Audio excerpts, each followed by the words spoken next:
Ça y est, le poste est décroché. Félicitations pour ce nouveau rôle de coach agile senior.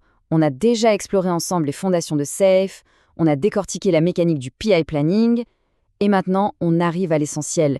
Concrètement, on fait quoi les 30 premiers jours? C'est justement le plan d'action qu'on va voir ensemble.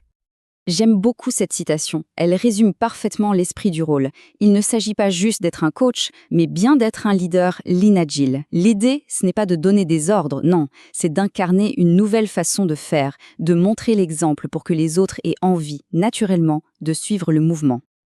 Allez, on plonge dans le vif du sujet. Cette fameuse roadmap pour le premier mois. Et franchement, il ne faut pas se rater, car ce premier mois est absolument crucial. C'est là que tout se joue pour la perception de l'équipe et que l'on pose les bases du succès. Alors, découpons ça en étapes très claires. On commence avec la première semaine. Et là, attention, ça peut sembler un peu contre-intuitif. La meilleure chose à faire au début, c'est de ne rien faire. Oui, vous avez bien entendu, pas de grands changements, pas d'actions spectaculaires. L'unique objectif, c'est de comprendre le système tel qu'il est. C'est une phase d'observation pure. Alors, concrètement, ça donne quoi? Primo, la règle d'or absolue. Shut up and listen. On se tait et on écoute. Il faut résister à cette envie folle de donner des conseils. Secondo, on observe. Les rituels, les interactions, même les non-dits. Qui sont les vrais leaders? Comment se prennent les décisions? Et tertio, on planifie des one-to-one avec chaque personne de l'équipe. Le but, créer une connexion humaine, bien avant de parler travail. Et cette approche, ce n'est pas juste de la passivité, c'est hyper stratégique. En fait, on est en plein dans l'un des piliers de la maison du lean de SAFe, le respect des personnes et de la culture. En écoutant d'abord, on envoie un message très fort. Je respecte votre histoire, votre contexte, et je ne suis pas là pour tout dynamiter. Et ça, c'est le socle de la confiance. Ok, la première semaine est passée. L'observation a été riche. Il est temps de passer à l'action. Mais attention, pas n'importe laquelle. On cherche une action ciblée, presque chirurgicale, avec un impact visible et immédiat. La question clé à se poser est toute simple. Où est la douleur? Durant la première semaine, on a forcément identifié des frustrations, des petits obstacles, ce que j'appelle les cailloux dans la chaussure de l'équipe. Eh bien, l'opportunité, elle est exactement là. Le point crucial ici, c'est de ne surtout pas vouloir s'attaquer à la plus grosse montagne. Non, on cherche le quick win, le petit problème agaçant que personne n'a jamais eu le temps de régler. En le résolvant, on ne change pas le monde, mais on prouve une chose essentielle, ma présence est utile et efficace. C'est un signal psychologique hyper puissant pour l'équipe, bien plus que n'importe quel grand plan de transformation.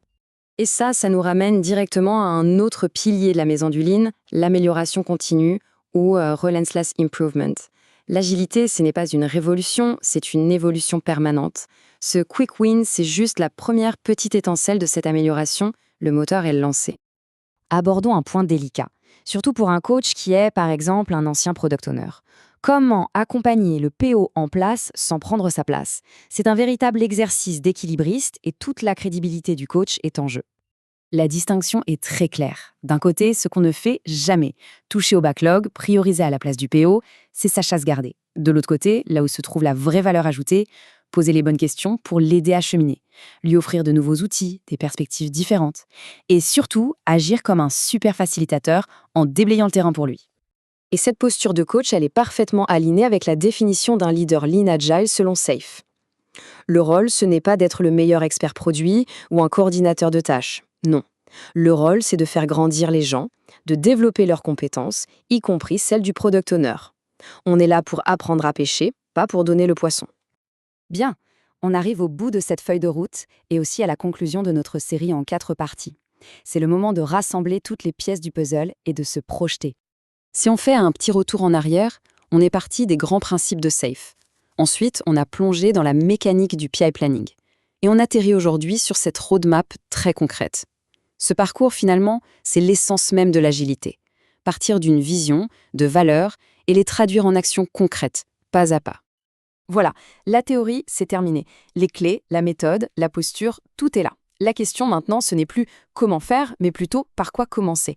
Le système est là, il attend. Alors, après cette fameuse première semaine d'écoute attentive, quelle sera cette petite action, ce premier quick win qui va enclencher toute la dynamique d'amélioration? La question est posée.